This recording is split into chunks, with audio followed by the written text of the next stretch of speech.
কেমন পাচ্ছেন, পাশাপাশি ঈশ্বরগঞ্জের জন্য কি করতে চান আপনি? ধন্যবাদ। সারা খুব ভালো পাচ্ছি। নিঃসন্দেহে ধানের শীষের প্রতীকের প্রতি মানুষের একটা আস্থা আছে, বিশ্বাস আছে। এর সাথে সাথে আমরা প্রার্থী হিসাবেও আমাদের অবস্থানটাকে ওনাদের কাছে ক্লিয়ার করার চেষ্টা করছি। ভালো সাড়া পাচ্ছি আমরা নিঃসন্দেহে। আর ধানের শীষ প্রতীকে বাংলাদেশের একটি আস্থার প্রতীক। এখানে এই প্রতীকে নির্বাচন করতে পেরে নিজেকে অনেক সৌভাগ্যবানও মনে করছি। আরেকটা কথা হলো যে হ্যাঁ, ঈশ্বরগঞ্জের জন্য আমাদের অনেক কিছুই করার আছে। স্পেশালি কয়েকটা সেক্টরকে আমরা ভাগ করেছি।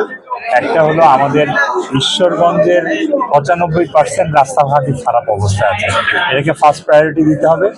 সেকেন্ড হলো লেখাপড়ার পরিবেশটা গত 17 বছরে পিছিয়েছে, এটাকে সামনের দিকে নিয়ে আসতে হবে।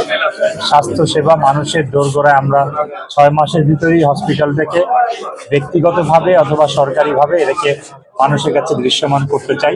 এটা আসলে একটা কমিটমেন্ট, ডেলিভারি ম্যাটার। আরেকটা আছে যে আমাদের সবচেয়ে বড় ক্রাইসিস এখন মাদক এবং ক্যাসিনো, এটাকেও আমরা 6 মাসের ভিতরে একটা দৃশ্যমান অবস্থানে নিয়ে আসতে চাই। ওদের কাছে একটা মেসেজ আমরা দিতে চাই যে ঈশ্বরগঞ্জ থেকে এটাকে আমরা অবশ্যই কমিয়ে আনার চেষ্টা করবো। এটাই আমার প্রাইমারি লক্ষ্য।